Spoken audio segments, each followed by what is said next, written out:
അപ്പൊ ഞാനിതാ ഇത് ഫുള്ളായിട്ട് ചെയ്തെടുത്തിട്ടുണ്ട്. എൻഡിൽ എത്തിയിട്ടുണ്ട്. ഇനി നമ്മൾ എൻഡിൽ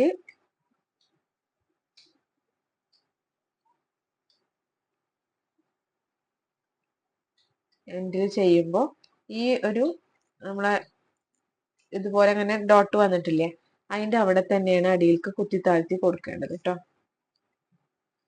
ഓക്കെ, അപ്പോൾ ഇങ്ങനെയാണ് പേൾ ബീഡ് വരിക.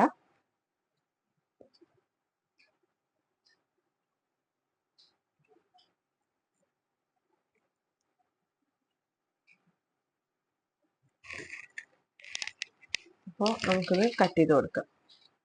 ഇനി അടുത്ത സ്റ്റിച്ചും കൂടി നമ്മൾ സ്റ്റിച്ച് ബോർഡ് ചെയ്തിട്ടാണ് നമ്മൾ മോട്ടിഫിലേക്ക് ചെയ്യുന്നത് കേട്ടോ. അപ്പോൾ ഒരു ലൈനും കൂടി ഞാൻ ഇവിടെ വരച്ചിട്ടുണ്ട്. അടുത്ത സ്റ്റിച്ചാണ് റിംഗ് നോട്ട്. ഈ റിംഗ് നോട്ട് സ്റ്റിച്ച് എങ്ങനെ ചെയ്യാൻ നോക്കാം.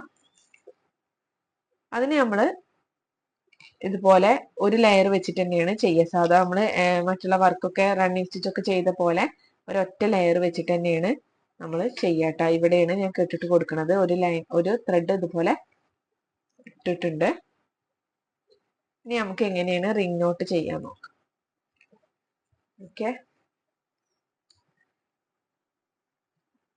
ഇതിന്റെ ഫസ്റ്റില് ആ ഒരു ലൈനിന്റെ ഫസ്റ്റിൽ നിന്ന് കുത്തി കൊടുക്കുക.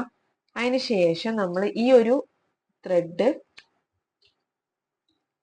ഇതുപോലെ ചിറ്റി കൊടുക്കുക. ലൂസായിട്ട് തന്നെ ചിറ്റി കൊടുക്കുക. ഈ ഒരു സൂചിനെ ചുറ്റി കൊടുക്കുക. എന്നിട്ട് നമ്മളിപ്പോ ഈ ഒരു സൂചന ഇങ്ങനെ ചിറ്റിയിട്ട് നമ്മൾ ആ ഒരു കുത്തി എടുത്ത ആ ഒരു സ്ഥലത്തേക്ക് തന്നെയാണ് കണ്ട, കുത്തി എടുത്ത ആ ഒരു സ്ഥലത്തേക്ക് തന്നെയാണ് ഞാൻ താഴ്ത്തി കൊടുക്കണത്. നമ്മള് ഈ ഒരു റൗണ്ടിൽ ഇതാ വന്നിക്കണ ത്രെഡ് നമ്മൾ അവിടെ പിടിച്ചു കൊടുക്കുക. ഈ ഒരു റൗണ്ട് നമ്മൾ ഈ ഒരു കൈയേറ്റ് തള്ളവിരലായിട്ട് പിടിച്ചിട്ട് വേണം നമ്മൾ ഈ ഒരു ത്രെഡിനെ വലിച്ചു കൊടുക്കാൻ. ഓക്കെ, ഇതാണ് റിംഗ് നോട്ട്. ഓക്കെ, ഇങ്ങനെയാണ് റിംഗ് നോട്ട് വരിക. നമുക്ക് ഒന്നുകൂടി നോക്കാം. സൂചി കുത്തിയെടുക്കുക, കുത്തിപ്പൊക്കി എടുക്കുക. അതിന് ശേഷം ഈ ഒരു സൂചിനെ ഈ ത്രെഡിനെ സൂചി കൊണ്ട് ഇങ്ങനെ ചുറ്റുക. ഓക്കെ, ഈ ഇങ്ങനെ നമ്മൾ എടുത്തു, കുത്തിയെടുത്തു, അതിന് ശേഷം ചുറ്റി കൊടുക്കുക. ഈ ചുറ്റിയിട്ട് നമ്മൾ ഇവിടെ തന്നെ നമ്മൾ കുത്തിയ സ്ഥലത്തേക്ക് തന്നെയാണ് നമ്മൾ വീണ്ടും കുത്തി കൊടുക്കുന്നത്. കണ്ട, കുത്തിയ സ്ഥലത്തേക്ക് തന്നെയാണ് വീണ്ടും കുത്തി കൊടുക്കുന്നത്. അപ്പൊ ഇവിടെ ഒരു റിങ് പോലെ കണ്ട ഒരു റൗണ്ടിൽ വരും. അത് ലൂസായിട്ടാണ് നമ്മൾ കുത്തി കൊടുക്കുന്നത്. അപ്പൊ ഇങ്ങനെ വരും. ഈ റൗണ്ടിൽ വന്നാൽ ആ റൗണ്ട് നമ്മളൊന്ന് പിടിച്ചു കൊടുക്കുക. ഓക്കെ, ഈ റൗണ്ട് ഒന്ന് പിടിച്ചു കൊടുത്തിട്ട് വേണം വലിക്കാൻ. ഇതാണ് റിംഗ് നോട്ട്.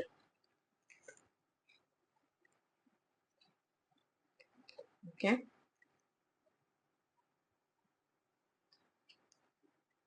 നമ്മൾ ആദ്യം കുത്തിയെടുക്കുക. അതിന് ശേഷം ഒരു നീഡിലിനെ ഈ ത്രെഡ് കൊണ്ട് ഒന്ന് ചുറ്റുക. ലൂസായിട്ട് തന്നെ ചുറ്റിയിട്ട് നമ്മൾ ഈ ഒരു കുത്തിയെടുത്ത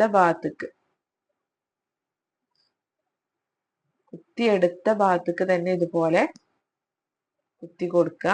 അപ്പൊ ഈ ഒരു ചുറ്റിയത് ഇങ്ങനെ നിൽക്കും. അപ്പൊ ആ ഒരു റിങ്ങിനെ നമ്മള് ചെറുത് വേണമെങ്കിൽ ചെറുതാക്കാം, വലുത് വേണമെങ്കിൽ ഇവിടെ ഒന്ന് വലുതാക്കിയിട്ട് ഇതുപോലെ പിടിച്ചു കൊടുക്കുക. ഓക്കെ, അതിന് ശേഷം നമ്മൾ ത്രെഡ് വലിച്ചു കൊടുക്കുക. ഇതുപോലെയാണ് നമ്മൾ റിംഗ് നോട്ട് ചെയ്യുക കേട്ടോ. ഓക്കെ, ഇതുപോലെ ചുറ്റുക. ലൂസായിട്ട് തന്നെ ചുറ്റിയിട്ട് നമ്മൾ ആ ഒരു കുത്തിയ ഭാഗത്തേക്ക് തന്നെയാണ് നമ്മൾ കുത്തിയെടുത്ത ആ ഭാഗത്തേക്ക് ഇതുപോലെ കുത്തി കൊടുക്കുക. എന്നിട്ട് ആ ഒരു റിങ് ചെറുതാക്കണമെങ്കിൽ ചെറുതാക്കാം, വലിച്ചിട്ട് ചെറുതാക്കാം. എന്നിട്ട് ഇതുപോലെ അടിയിൽ നിന്ന് അവിടെ പിടിച്ചു കൊടുത്തിട്ട് വേണം നമ്മൾ ചെയ്യാൻ. ഇതാണ് റിംഗ് നോട്ട് കേട്ടോ. നമുക്ക് ഇത് ഫുള്ളായിട്ട് റിംഗ് നോട്ട് ചെയ്തെടുക്കാം.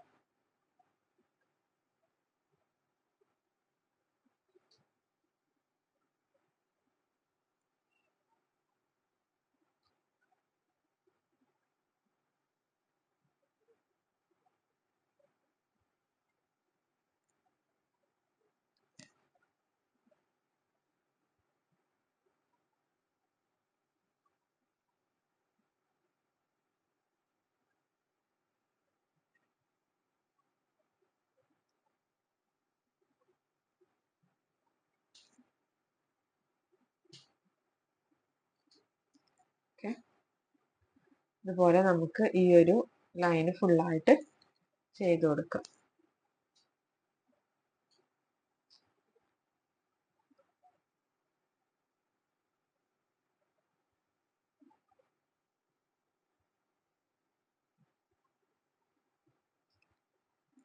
അതുപോലെ ചെറുതാക്കിയിട്ടും വലുത് നമുക്ക് ഓരോ സൈസിനനുസരിച്ച് നമ്മളെ പിന്നെ നമുക്ക് ഏത് സൈസിലാണോ വേണ്ടത് ആ സൈസിനനുസരിച്ച് നമുക്കിത് ചെയ്തെടുക്കാം കേട്ടോ. അപ്പൊ നിങ്ങളെ പിക്ചർ എങ്ങനെയാണോ ആ പിക്ചറിനനുസരിച്ചിട്ട് നിങ്ങൾ ചെയ്തെടുക്കുക. നിങ്ങളെ പിക്ചറിന് എങ്ങനത്തെ പിക്ചറാണോ അപ്പൊ അതിനനുസരിച്ചിട്ട് നിങ്ങൾ റിംഗ് നോട്ട് ചെയ്തെടുക്കുക കേട്ടോ.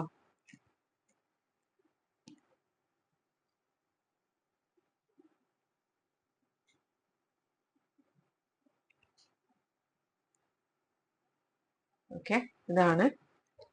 അപ്പൊ നിങ്ങൾ ഒരു പിന്നെ സൈസ് എങ്ങനെയാണോ ആ സൈസിന് തന്നെ ഫുള്ള് ചെയ്തെടുക്കുക കേട്ടോ. ഇതാണ് റിംഗ് നോട്ട്. അപ്പോൾ നിങ്ങൾ ചെറുത് വലുത് ഇങ്ങനെ ആവരുത്. ഞാൻ നിങ്ങൾക്ക് കാണിച്ചു തരാൻ വേണ്ടിയിട്ടാണ് ചെറുതാക്കിയിട്ട് വലുതായിട്ട് ചെയ്തിട്ടുള്ളത്.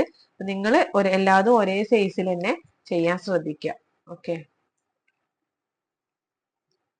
ഇനി നമുക്ക് എങ്ങനെയാണ് ഈ ഒരു 2 സ്റ്റിച്ചും പിന്നെ ഒരു സ്റ്റിച്ചും കൂടി ഞാൻ പറഞ്ഞിരുന്നു, ടെസൽ